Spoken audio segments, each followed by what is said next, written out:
Hey, how's everyone doing? Wonderful. Awesome. We hanging in there? Yeah, barely. Mr. Superman, how are you doing? Yeah, awesome.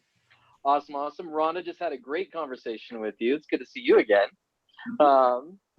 Jake, how was it? I heard you knocked it out of the park. We had fun. We had fun. Yeah? I would ask the rest of the folks that were on it how it was, because I'm always going to say I was awesome.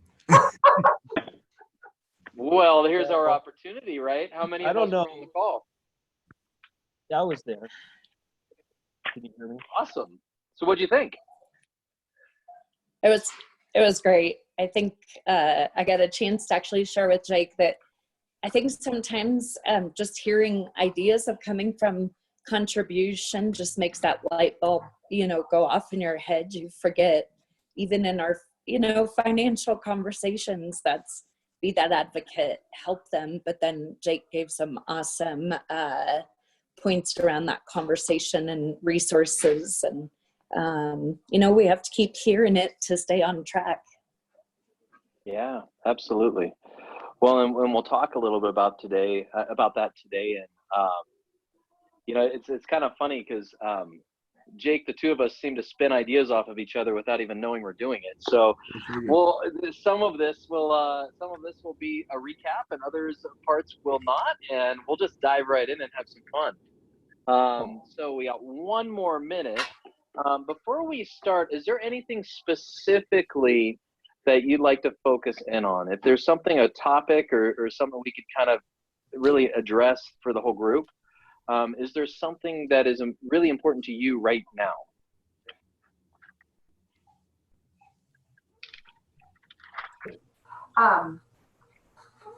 This is for Jake. From my notes, when you did the diagram with the cross, could we get that like in a professional format? You didn't As like it. professional as we used to do it, it was handwritten. It was funny. Seriously. Roxanne and I would show up with a notepad like this, and literally we just draw it all out for them. And then our listing package turned into a 7-page listing that just had like sticks and figures all over it, and all we did was fill it all out because each one was unique based on their own circumstances. My purpose of wanting it was to maybe do a video and just say, you could fit in one of these positions. Yeah. So that was, I wouldn't necessarily take that on a listing appointment, but just general information. We can put together. Yeah, because there's a lot of ways. It's almost like a choose your own adventure book, if then this type of a conversation, and it's guided by the questions in the dialogue that how they answer those questions. So if you fall into this category, these become the options, these become the secondary options. Yeah, it's fun. Awesome. Well, we're going to focus in on strategies, successful strategies in a changing market. How many of us think the market's changing kind of quick right now? Yeah. Right? Very, very, very quickly. Now, are we seeing success stories come out of the market that's going on, even the last 3 weeks?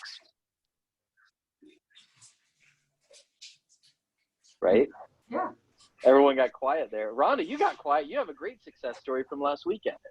So, when we're looking at this, really, it really does come down, before anything else, comes down to our mindset, because that's what engages us to make those first activities, right?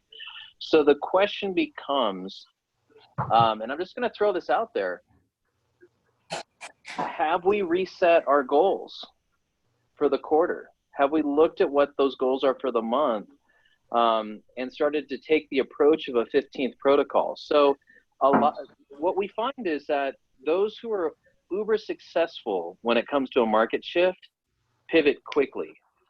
Here's the key, though. They're not just turning and pivoting and running. They know where they're going. So this is a question here for Jake while I got you on the line, because you know I'm going to pick on you, right? So Always. right? It just wouldn't be the same if it wasn't. So Jake, you came out of the last recession very successful, right? You started in it as in a different industry, went into the real estate industry in the middle of the recession. Oh yeah. Right? Now we have another market change that happened overnight. We don't know how long it's going to go for, just being very real. Yet your team and you were able to be successful in the very first week, when, just being completely candid, most of our agents out here in Denver and across the country took it as a week off. And they buried their head in the sand and they said, this will pass, and in 2 weeks we'll be back to business. Guess what, guys? It's 2 weeks. So what was your approach, Jake, on that? Like, how did you get the mindset here and then create the motivation that then turned into activities? Could you talk to us a little bit about that? Yeah, one of the things that Gary coaches us on in his private group is that we're always preparing today for tomorrow's market.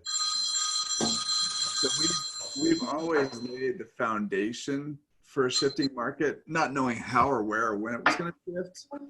None of us could have anticipated we'd have a global pandemic, and yet being able to understand that this is where we were at, we'd always laid that foundation. We had started to move more into the electronic piece. We were starting to do more of our consults. And we do a lot of investor business across the country and throughout the world. So we're doing a lot of our consults through this format. So we started to get really used to it. So it was a real simple pivot to go from an investor dialogue here to home buyer, home seller dialogue here. The biggest challenge mindset wise that we had, and I shared this on the last call, was that we had to take that moment and go from, okay, let's get together in 3 days, to how about I get the paperwork put together here in the next 15, 20 minutes, and let's connect here in 30. And I'm going to send you the link. We can all get together. You can forward it off to your significant other, whoever else is the decision maker. And then we'll all be on the same Zoom so that we can then walk through those steps. And it was a change in the mindset of I need 3 days to prepare, because we don't, to I only need 15 minutes and I'm going to get a signed agreement, and knowing that was going to happen. So that was number one. Number two, as soon as we started to see what was happening on the East Coast and how it was starting to come into Denver and into Colorado, we quickly pivoted into that and got ready for it. And we started to do pre-inspections. We started to do sewer scopes and all that kind of stuff that we knew buyers would be needing. It was all in preparation, thinking ahead of what would we need to have in place in order to continue to do business. It's funny because many people say, well, the business that you're pulling today is all the business that you worked on to gain over the first quarter. And typically that's true. However, I'll tell you right now, a lot of our conversations and a lot of our business that we're bringing in is from the dialogue that we just had. It's having 2 weeks ago, we set a goal to call everybody we did a transaction with over the last 5 years. It was like a list of 922 people. And then we set a goal to call the other side of that transaction as well in the next week. Oh, time out. Why'd you do that? Why'd you do that? Why'd you call the other side? Why? Because unfortunately, most agents either aren't in the business anymore or haven't reached out to them. So we chose to call the other side. So in week 2, we started calling the other side. And now we're in week 3, and we ended each one of those conversations with, can I reach out in 2 weeks just to check back in to see how things are going in this changing environment? Not even market. It was a changing environment is how we spoke it. And they all said yes. So now this week we're reaching back out to those folks. By the way, those are the ones who now they're saying, okay, this is going to be longer than 2 weeks. I mean, we just got nailed with until the end of April. And now we can start to have that substantive conversation of, so are you prepared? how are you guys structured financially? Are you still employed? Are you receiving checks? That, you know, are you self-employed? Have you taken advantage of the SBA stuff? Are, you know, all of those conversations now become more and more relevant. The other thing we did, and this started last week, is we just sent out an open letter to our entire database of 11,000 that basically said, look, we were in this market in 2008 in the shift, and we counseled our clients through the worst times of their lives. And of the hundreds of transactions we did, only 2 lost their homes to foreclosure. We know how to walk you through your options in this market, and our heart is here to help. So and then Jake, we started doing open conversations, and we've had so 40, 50 of those conversations now. So question for you then, when we start talking about an open letter, it's a blanket letter, it's high on emotions, yet it's backed up by your results, right? Yep. So what, you know, the reason I asked this series of questions, and I appreciate you going down the road with me, he just gave us a roadmap, did he not? So it's not just the motivation, it's not just the results that show up, it's not just putting 5 under contract, getting 5 listings. How? Right now, the ultimate question is how and what we should be focusing in on. How do we become uber efficient? For those of us who have the little ones at home, you know, and we were talking about this earlier today, actually, and yesterday on ALC, we were talking about this. How are we being really efficient with our time, right? And so, Jake, who's holding your team accountable? Who's holding you accountable to these goals? I mean, really, we're talking a lot of calls, a lot of focus. Life has shown up in a big way. Yeah. How are you guys doing it? And who's holding them accountable? So we do daily script practice in the morning, Okay. which is also an accountability touch. It's a stand-up call is what we call it. And now we're all sitting in our basements or wherever, kitchen tables. And yet it's just it's a quick, what were your wins from yesterday? What are your gratitudes? And then we call it homie happy hour for my home team. And yet we do a homie happy hour every day at 4:30, where we all come back together and we share the wins from the day. How did it go? Where are we at? And it's not all business. I mean, like yesterday we did our third, I can't even remember what we're calling it, live dance off or whatever for the kids. We had almost 40 participating families in this dance-a-thon that one of our agents is running. She used to be a professional dancer, like real dancer, not pole dancer. However, she was running. You had to go there, didn't you? It happens. And yet we'll all sit around and have some fun. So she came back in and I'll tell you what's worked with that is the it's not on her. So she's one of our assistants, one of our advertising assistants. He actually controls the screens, and he'll pop in and highlight different kids as they're rocking and rolling, and all of a sudden they see their face on the big screen, and some of them freak out and some of them act like crazies, just like you would at the at the ball game, and just they have fun with it. And it's just continued to grow. The first time we had 12. The second time we had, I think, 22. Last night we had 44. Good. And it's a fun piece that allows us, because we do a lot of we're big on events. So the conversation became, how do we continue to do the events without the event, right? Without being personal. So that became the dialogue, and this is some of the stuff that started to show up as we started to reach out to our clients and ask what they wanted, what they were looking for. How do we help? And it's fun. It's crazy. So let's pause for a moment. What ahas, what questions are you getting? Because that's the format of this, right? Is a mastermind where we share upon each other. Jake, I really appreciate that. There's a lot of nuggets that Jake just dropped. What are some of your ahas?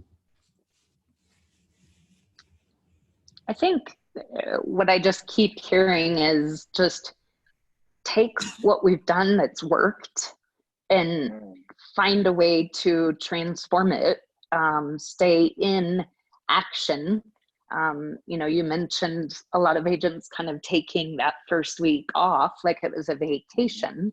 This is no different than October 31st when, you know, 70% of agents say, oh, we're done for the year.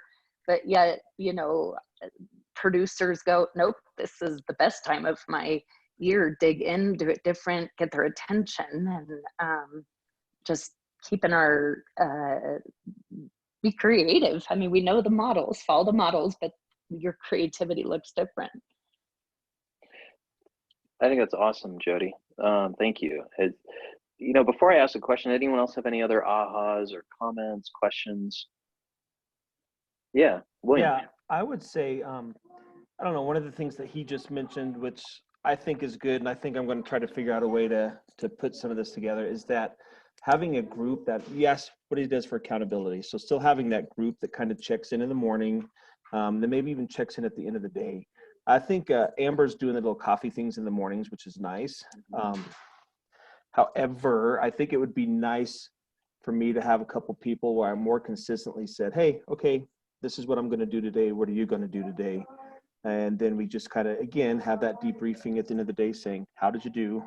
Or what can we do different now to give us better success tomorrow at whatever that plan is? Mm-hmm. Yeah, I love that. I would love that accountability.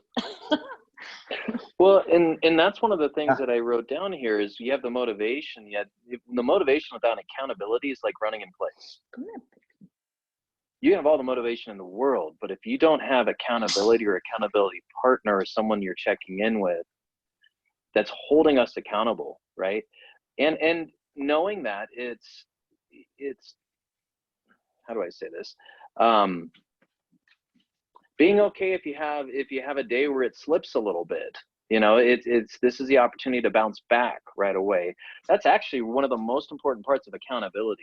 Accountability isn't necessarily just sharing our successes of the day. Accountability is also saying, hey, you know what? I had a hard call today. And this is specifically what we went over. What would you have done differently? Or what would you have done? Right? And then now we can mastermind around that, and it gives us motivation. So, you know, my question to Jake would be, you know, really, because we have folks on here, we have our right, single agents and teams. So for a single agent, what would you suggest? Because this is awesome. And if it's the one-stop shop, right, on themselves, how would you approach that? Well, a couple of things are important. Number one, find a coach. And it doesn't have to be somebody you pay per se right now if it's not in your budget. However, find one. If you do have that ability, MAPS right now is offering 2 months free for new clients. So if you know that long-term that's your intention, take a look at that. You can reach out to me and we can get that piece. I can answer more questions about it. However, the other piece to that is find the accountability in the office, like what William was saying. You know, find people around you who they're not going to commiserate about how hard it is. They're going to have conversations about where the opportunities lie. You know, I mean, we could have complained that we only had 12 people show up at the first day, and we said, screw it, we're going to keep going and we'll see what happens. And it's worked out. And every night, by the way, not everybody always shows up to the 4:30 homie happy hour, and yet many do. And you can tell who's in and who's not.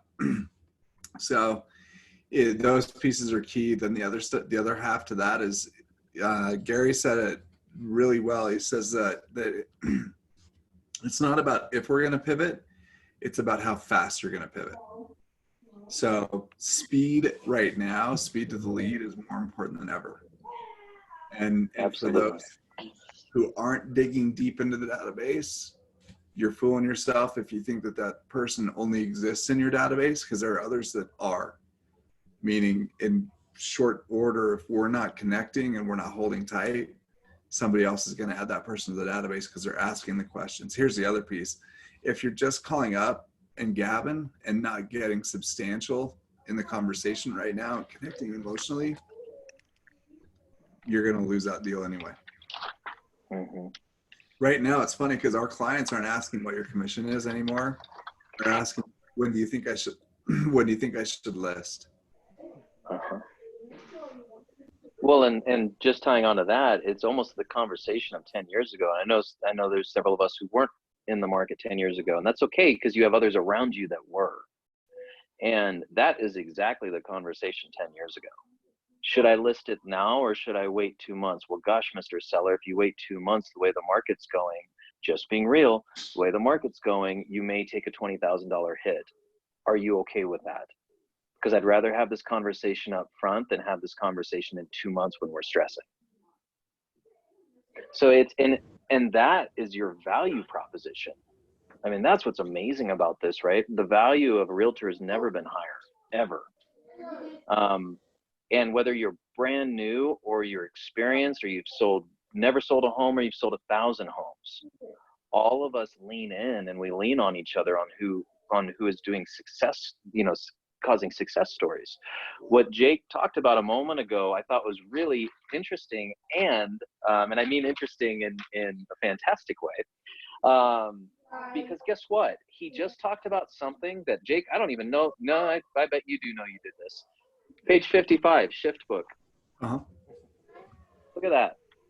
He just talked about how you focus on your strengths, not your weaknesses. When we look at page 55 and Shift, it's all about identifying your lead source. So what's your zone, right? We talk about the zone in sports. Once I'm in the zone, I'm unstoppable, right? Same thing in real estate. Once I'm in the zone, I'm unstoppable. So what's your zone? What does that look like, right? Now, when we're focusing on our strengths, it goes in order. So now we're able to, what are our top 10 lead sources? And then right next to that lead source is how many referrals or how many deals came out of each one of those lead sources.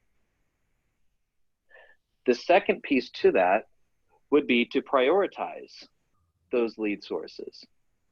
So if I list a top 10 list and I have door knocking and I have Facebook leads and I have open houses, and I realize that my sphere of influence calls, my database calls actually gave me 12 referral opportunities or even 12 closings by the time it goes all the way through, right?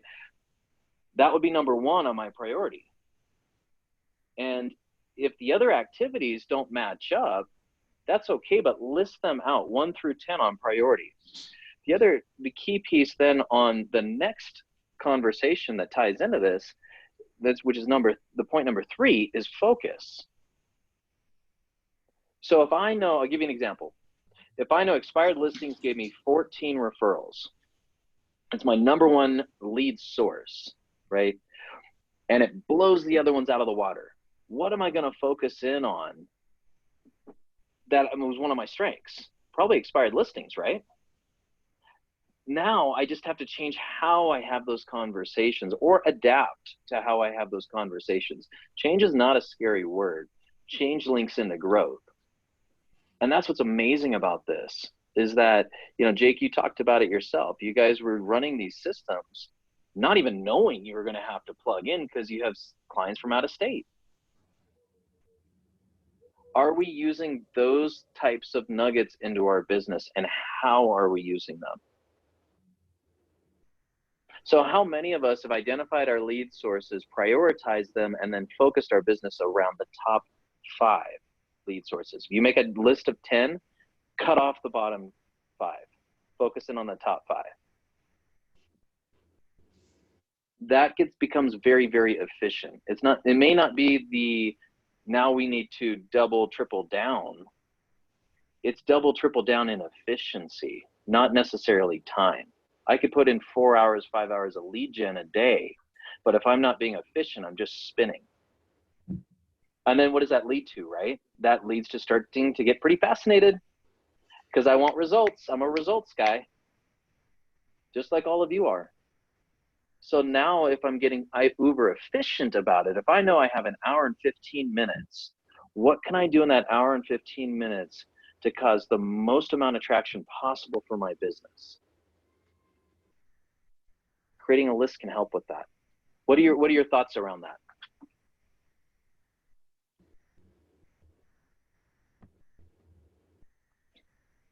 I like it. That's getting very focused, narrow vision on point. Mm-hmm. That's awesome, Jody. All right, Jen, what are your thoughts? You haven't said anything yet. I feel like I never say anything.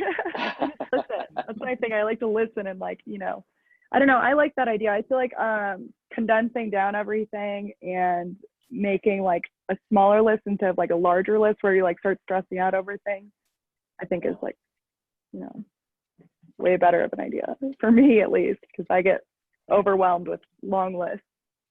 Mm-hmm. Well, what happens with a long list? The reality is if we keep adding and adding and adding and adding and adding, which is human nature, by the way, because sometimes we create our list as we go through the day, not before the day, because we love to show what we've done during the day, right? Like, hello, my name is Patrick, 100% guilty of this. Jake, you didn't hear any of that. And, you know, I mean, and it's being real, right? So I want to feel, my goal is to feel accomplished at the end of the day. What did I do today that made a difference? Mm-hmm. Instead of making a list of 500, make a list of 10 and chop it to 5, right? We do the same thing with buyers and sellers, exactly the same thing. So are we implementing that in our business? Let's see, Lysandra. I know I can't see you, but I can hear you. Here, I can Hey turn it there. on. So what were some, hey, there you are. What were some ahas that you just heard? The list thing, I've already kind of been doing that. I contact only 3 people a day just because I'm finding that those conversations are going longer than they normally are. So I'm working on, if I don't hear from people in the morning, then I'll move on to some people in the afternoon. But yeah, I've severely cut down that. I do have a question though, because I was, I'm going to list a house. We were supposed to have it live last week, but now he's wanting to hold off. And since this is my first listing and it's, you know, an interesting time, I guess I don't know what advice do I give him? Where do we go from here? Because I don't want to wait too long, but then if we don't wait long enough, where do I go from here? Great question. Before I jump in on this, would anyone like to answer that question or jump in with your thoughts? Everybody all at once, huh? Jake's trying his best to stay quiet right now. I can see him fidgeting. So I will. Yes, Jody. I was gonna say I will answer, but only I'm not trying to talk so much. Go for it. I think, Lysandra, I've got the same situation right now, and my couple is actually divorcing, and so it's a toxic situation too. And they're even like, it's fine, we'll stay on separate levels. And a call yesterday with Denny Grimes, and then some other I had asked also is right now we know what the value should be right now. We don't know what the value is going to be in 30, 60, 90 days. And so, and Patrick, I think you started off the conversation today with, are you willing to take a $10,000, $20,000 hit if you push pause? I can be as accurate as I can be today, but I cannot predict what's going to happen in 60 to 90 days. Mm-hmm. So it's, and I shouldn't have to keep being told this answer. I've been a real estate agent for a long time, but it's just, it's hard when it's unknown. I think we get our own doubts mixed up into it. And so, I mean, I don't know. Obviously, Patrick and Jake can coach us around that, but. Sure. Well, Rhonda, I saw your hand go up, Rhonda, and you just put a listing on and had incredible successes with it. So what would you say around that, Rhonda? Lysandra, I'm thinking about your situation and have your seller put themselves in their competitor's shoes and say, I understand where you're coming from, and you can bet that everyone that's in your competitive market is having this same conversation, and we don't want to react out of fear, but if they remove their home from the market, that makes yours more competitive. And people do need to buy and sell homes. And to back along to what Jody had said was, you certainly can't sell it if it's not on the market. Mhm. Yeah, I couldn't agree more with that. I would even say review the motivation. Go back to the big why. Why are they selling in the first place? Right. And because there are opportunities for those who are willing to lift up the rock to find them. Mhm. And that just, you know, the neat thing about this, it's your first listing. It's not your first piece of business, right? Like you are experienced. You have the skills. You have the support system behind you. You have the technology. So it's painted as an amazing picture. What happens when you have multiple offers on this property, and you just saved your client $20, $30, $40,000? Not to mention, I mean, we know the interest rates are going to be held down now. We are in an election year. The markets bounce naturally in election years. So would I want to wait 180 days to list right before the election? I don't know, because I don't have the crystal ball to be able to look at, but I do have the market right now. And if a gauge on the last 3 weeks is anything, I'll give you an example. And I think this is a script, and soften it up a little bit. I'm just going to hit you with it. All right. So in 3 weeks, or actually in less than 3 weeks, what was the quote? In 4 days, the stock market flipped completely around, upside down, after 8 years of growth. Mm-hmm. The stock market did, right? Folks lost millions of dollars in 4 days. Had to start re-questioning what they're going to do, what their family plans are, all of that. Our competitors took a major hits on the stocks, right? On the open market, major hits. So if that's going on in the stock market, do we think that could impact the real estate market? Do we think a 4-day flip around in the stock market from going from 8 years of growth could impact the real estate market? Definitely yes. I mean, I'm going to hurt my neck, right? Here's the key on this though. What we do today shows up in 30, 60, 90 days, sometimes longer than that. So for the real estate market, for the real estate industry, we don't see the overnight hit. That is the opportunity and the kiss of death at the same time. So knowing that, and it's not to scare someone, but it is to educate them, right? For those who, and Jake, I don't know if you tied onto this with your call. How many of us have reached out to our Sphere of Influence clients database for those who own their own businesses? Do they know that there's assistance that's out there right now?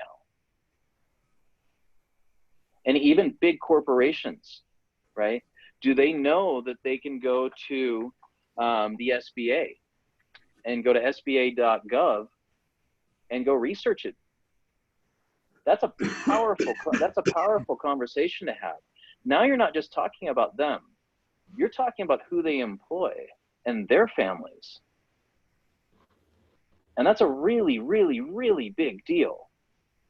And if you can be that guiding light that shows them that, thank you, Jake. Jake just put that on the chat. You can be the guiding light that shows them that, the lighthouse that shows them that. You could have just protected X amount of employees, talk about sleepless nights, and then that literally, your value proposition as a realtor just skyrocketed because you made it so much bigger than just about real estate. So how many of us have looked at that? And when you have a chance, jump on that site and check it out. You'd be pretty amazed. And I would put that out there for everyone. I really would. I would say, hey, you know what? I know, Rhonda, this might not apply with you and your husband. However, you may know someone who this does apply to. And I'd really like to be the source and the person trying to help you out and connect to be able to help them out, even though I have never met them. So Rhonda, would you like to reach out to them, or would you like me to give them a quick call? If you wouldn't mind, just let them know I'm about to do that. And I'll give them some resources here that's really going to help them out, help their company out, help their employees out. Is that a different conversation? that's what ties in, and that's literally right. And where do you think I'm getting this info from? I got it from Jake. Jake, where did you get it from? Gary and other top agents that we've been meeting with. And So then one of the key thing that Jake just said there, it's raising the lid, right? We lean on each other.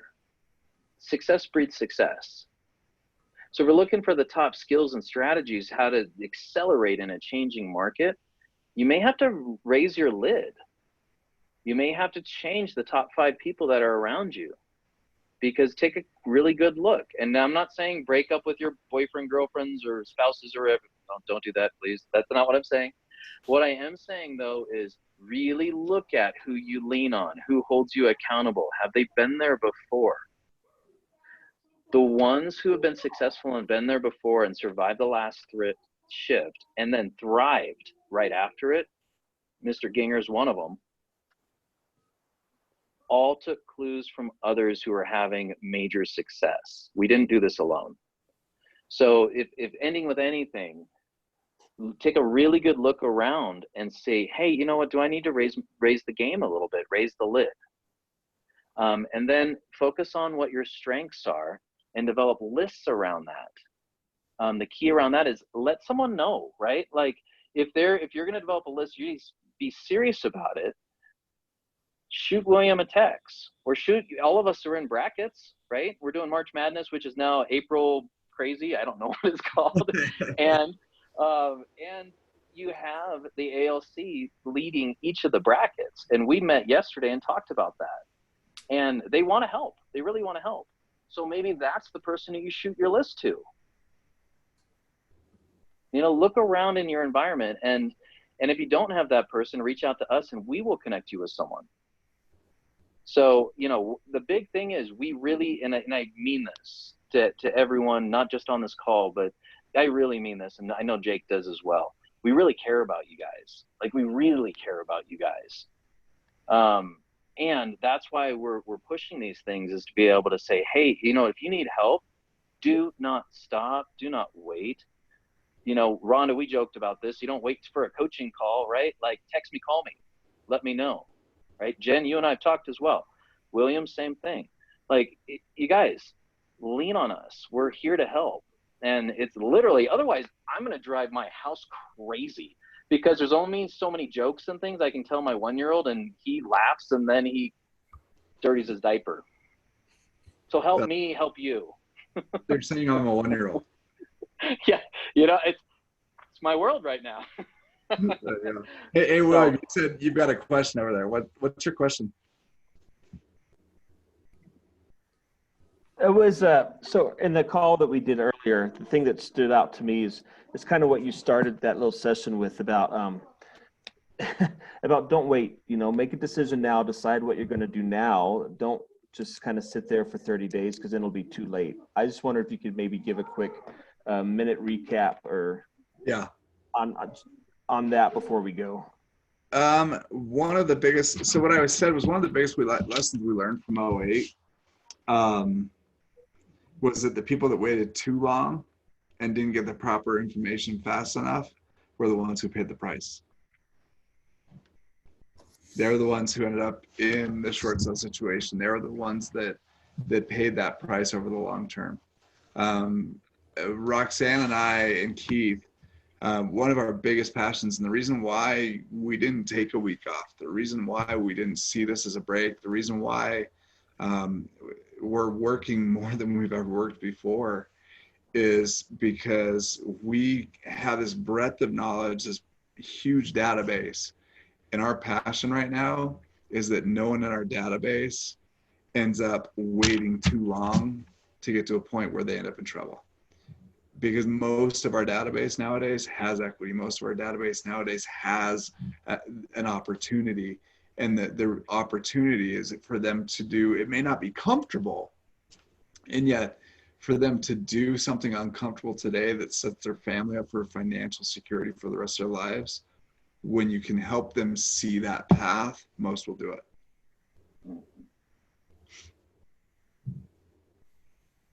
If I could just tie on to that a little bit, think about the industries that have been the hardest hit so far. What friends, family members, past clients, sphere of influence do we have in those industries? They could use our call. They could really use our call. This is where Keller Mortgage comes in. This is where these other opportunities comes in. It starts with a care call, then it goes into candor, and then it goes, and the whole thing is around how can I help you, right? And it may be a refi, it may be a sale, it may be buying, really. I mean, there are opportunities that are going on all over the place, and that will continue, and it will actually accelerate, not decelerate. It's just those, it's the skill set of those who are able to see those opportunities and then go into action, pivot fast, just like what Jake was saying earlier. Any questions at all before we, or questions, comments, anything like that? I have a question. The home that I had that went under contract, I had sent out the 300 postcards with the link to my personal Facebook page, and at 9, showing started at 10. At 9:30, cars were lined up, and they were not with realtors. It was just the neighbors had received the postcard, and they were just driving, nothing better to do than drive around and what is up with this house. I would like to leverage that this home is under contract, but I just feel so tasteless in sending out another postcard to those same 300. And I know I should do it. There is a way to do it. It should be done. But I'm just walking that fine line of just not wanting to toot my own horn, just get the information out. This is new waters for me. I was here in the last recession. This is, I'm asking for opinions on if you were a neighbor and you'd received it, and maybe it's someone in the neighborhood that really does need to sell or whatever, but it's not your typical under contract showing, that just is not the way to go about it. But I think you said it right there. If you're someone in the neighborhood who needs to sell, just build your message around that. If this is something you need to do in the light of what's going on, it can happen, and I can help you make it happen. And then if you want to throw in there, if this is something you want to do later, then, let's start planning now. But I think if you use that message of need on the postcard. Yep. Well, it's understanding that everybody's got, most times when we move, it's due to a circumstance, right? Mm-hmm. This isn't something we do for fun. Hey, I can't wait to move again. So what are the circumstances that would cause people to move into today's market? That becomes the conversation. Mm-hmm. The other thing, going back to what Lysandra, what you were talking about, we've had people say, hey, we're thinking about pushing and not listing. And we always come back with the same question, and it's crazy how easy it works. We just ask them, what changed? And they go, what do you mean? Well, what changed?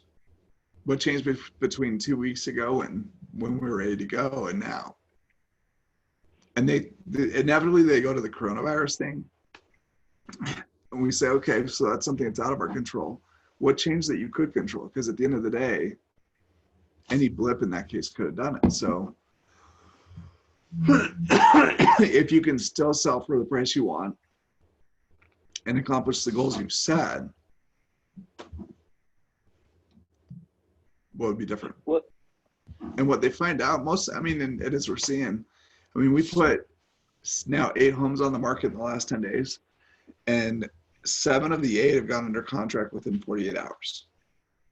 And I asked the team on our last call, I said, hey, give me an idea, give me perspective. How many of those homes are going under contract at or above?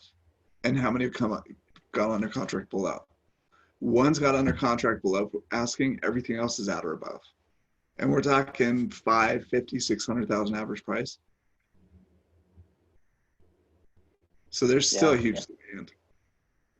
But I would even tie into that, when you look at the top three stressors, doesn't matter who you are. It's a loss of a family member, a divorce, and a move. So Rhonda, Lysandra, if you can protect your homeowner against having those stresses around a move, right? If you can show that, hey, you have the experience, you have, and Lysandra, you have a leadership team in an office that has a ton of experience right behind you. Same with you, Jen. You really do. And I mean that. Like, we've been through this. So it's how do you reduce the stress, or potentially maybe even eliminate some of that, so they can focus in on what really matters. There's enough going on right now that's causing enough noise. We have the opportunity to be the light that takes that noise away, at least for the time being. The other piece that I would say along that is, Rhonda, you specifically for Rhonda, gosh, look at the success story that you just had in that neighborhood. Someone else could have came in that didn't have experience, that chopped the price down, that now is risking the appreciation in that neighborhood in already a volatile market. So you protected that. Gosh, I'd be screaming that from the rooftops. Even better, I'd be asking your clients to scream that. They are. Because their neighbors need to know, right? Like that, and now there's nothing salesy about that. It's, oh my gosh, Rhonda, like I've been waiting to hear from her. Like that's what they're thinking. They really are. The salesy piece that we have a lot of times is what we create here. It's not actually what's out there. Well, Rhonda, and I would also say probably the best under contract postcard I've sent out that got response included a testimony from the sellers. Yes. That they was their words. I just put their words on it and their name on it. And I said, don't just hear it from me, but hear it from them. Good point. Good point. Put their phone number on there too. Make sure you ask that question. They never call, by the way. They really don't. I don't think I've had hardly any calls on that, but it validates the testimonial. I mean, they're going to see their neighbor, right? So it's just this. You have a great success story in a market that's doing, in some areas, absolutely the opposite. So this is where the skill set bumps up. Mm-hmm. And Lysandra, you can use those. I mean, use these success stories, because this is why the house should go on the market, not why it shouldn't. Mm-hmm. Yeah, I guess because he doesn't have to technically move right now, which is kind of why I'm on the fence. His job situation might change in the future, but I don't want to wait too long to where, like you said, which never even occurred to me because I haven't been through this, that he could lose money on the house. So yeah, give him the option. Yeah. The coolest thing about this is you're there as a consultant, right? I mean, this is really, and Jake, you talked about it a little bit earlier, and I know we've gone over on the call, so I appreciate each of you being on it for a little bit longer. This is where you're the consultant, and this is where it's all questions, and you can guide that conversation based on the questions that you ask. So maybe it is taking some of these success stories and forming questions out of them. Mr. Seller, here's option A, here's option B, here's option C, right? But you have options. I don't want you to think you don't have any options right now. And then you break down, just dive into it. The key is him or her will give you the clues on the questions. So if you're listening and taking notes, you'll hear it. You really will. And then you can help guide him to make that decision, or lean on one of us and we'll help you. Thank you. Awesome. There's one other question you asked a while back. If I was an individual agent, how would I be looking at this right now? Josh teamed an interview with a couple of days ago. And one of the things he said on that interview, which was phenomenal, and we're starting to see the same thing at my own team, is one of our lead sources is online leads that we've been paying for. And we've been averaging $38 a lead, because we hadn't been using Lead Accelerator. And what he said was that right now they're seeing on average the leads drop to about 82 cents a lead on Lead Accelerator. And the conversion is higher. And he said it's funny, when people get cooped up at home, they spend more time on Facebook. Well, and here's the other reason why it's important is he said a lot of our competitors that usually go out and do this professionally have all announced pullbacks in their lead spend to save cash. So there's less competition out there and a higher success rate for you. I mean, we're not buying coffee anymore. Take $25 a week and go drop it into Lead Accelerator around your listings, around somebody else's listings, and use that as an opportunity and a method. Mm-hmm. And if you don't know how to do that, lean on us. You know, and William's on the call. He can guide through that too. So that's awesome, Jake. Yep. Yeah, I think I finally found out. I've run a few ads, and then this last one, I finally feel like I got everything worked out, and I've been getting a couple leads pretty consistently with it. I'm at probably $1.10, but still, I'll take that compared to other things I've paid $600 a month for nothing. Yeah. So yeah, I'll take $30 Absolutely. to get 10 leads, 15 leads. So yeah, you know, only $10,000 a piece when they close. yeah, Not a bad ROI. I don't know. Plus it gives me Awesome. With somebody that- to call. Right, exactly. We care about you guys. Lean on us. You know, take advantage of these Zooms and the different opportunities that are out there. When we have team meetings with special guests, be on that call. Trust me on this one. Yeah. Because we never know. You know, Denny and I didn't script back and forth. We just know each other, so we just bounce. So some of it is going to be pretty organic. And when you have a mega agent and a national coach, we have one on our call right now. When you have one of them talking, trust me, you want to be taking notes on it. So pay attention when we're having those special guests and take advantage of it. This is your time. This really is your time to shine. So just know that right at the point when you feel like everything's pushing against you, that's when you're being tested, and that's when success shows up right on the other side of that doorway. You just got to push through it and take that first step. Awesome. All right. We'll see you guys later. Thank you for being on the call. Forget it. Appreciate each Thank of you. you. Thank you so much.